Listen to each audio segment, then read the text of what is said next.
Hey YouTube, Casey here, and today we're taking a look at another release from Grandpa Clone Customs, that being last month's May drop.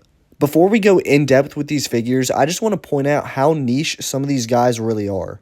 If you can name a single one of the characters on screen right now, then you're definitely one of the biggest Star Wars fans out there. I didn't even know who these two guys were until people started requesting for GCC to make them. That being said though, let's go ahead and take a look at them first. So remember Captain Gray from the Bad Batch? Well, before he appeared in that show, he was actually seen in the first issue of the Kanan comics back in 2015. He never actually has been gray before despite his name, having red-colored armor in the comics before his green look on screen. In his battalion is Clone Trooper Styles, who appears in the second issue of the comic run. I really like the ammo pouch on his chest, and I'm excited to see this design language translated over to the clones that we saw were a part of the Clone Rebellion in the Bad Batch Season 3. Something interesting here that GCC started doing with this wave was bundling a couple of figures together, and that was true with both of these guys. I wish there was a slight discount offered though when you were buying the bundle, since both of these guys together were $60, which is pretty crazy. And that's because they're still using official LEGO helmets here instead of using replica molds, which would help bring the price down a lot. A perfect example of this is with these two ARC troopers. The replica mold used for their helmets helps you get two named characters for $24 each instead of 30 or more. GCC is going to be forced to move fully to the replica helmets eventually as the prices of the official ones continue to rise, and that'll be a great day for us fans for sure. Looking closer at Hammer and Havoc though, these guys look amazing and I'm really glad to add them to my collection now. If you don't remember them, they're a part of Rancor Battalion and seen stationed on Kamino in Season 3 of the Clone Wars. Hammer you might also recognize from an old LEGO Battle Pack, where he's pretty well known for being some people's favorite officially released clone trooper. The white printing on the dark red legs here came out really clean, and GCC's messed up with this in the past with their wolf figure, so it's cool to see some improvement here. While these helmets look great and all, there's still the issue of them being way too tight or way too loose like my Havoc helmet was. And even worse, this same helmet came with some printing damage on the breathers. Luckily, after asking for customer service, I was very quickly allowed to be sent a free replacement with the printing fixed.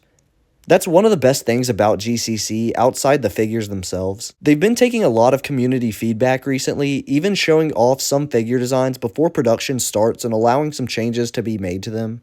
This hopefully is going to help us not get so many different versions of the same figure, allowing them to put out the absolute best figure possible the first time around. But that hasn't exactly happened yet, as we got a V2 in this drop, which seemed really unnecessary to me. I didn't actually pick up this Bomb Squad Trooper because it looks pretty awful honestly, but my main issues here are the addition of helmet holes and making the legs white instead of the orange like they were before. I just don't understand why they couldn't have just restocked the last version that people were already happy with. A good V2 though is the printed pauldron version here of a 327th Trooper. I personally prefer the look of Cape Cantina pauldrons over this, but I still think it looks nice and is a great option for those who enjoy this style for their figures. Two brand new figures that we got in this drop were included in another 2-pack just like the Gray and Styles figures were. And these are two different classes of the 87th Sentinel Corps from Battlefront 2, being the Heavy Trooper and the Sharpshooter. And like again, this is just way too niche.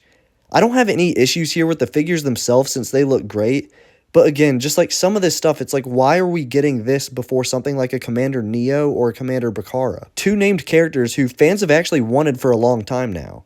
GCC is taking so long to make some of these characters that we already have people like Crosshair Bricks planning on releasing some of them, and he just started up his pad printing company only with the first and second wave out so far. But anyways, to wrap some things up here, I just wanted to show the figures that got restocked, so here they are on screen. And then I also like to show off some of the stuff that got teased to come out in this month's drop, so here's some of those leaks here. Oh, and if you're wondering why I didn't mention the Praetorian Guard replacement parts that came out in this wave alongside all this stuff, I actually already have discussed them in 2 videos recently, my last video that I made, and I also had a segment on ALC's recent video, so I'll feature both of those here so y'all can check them out.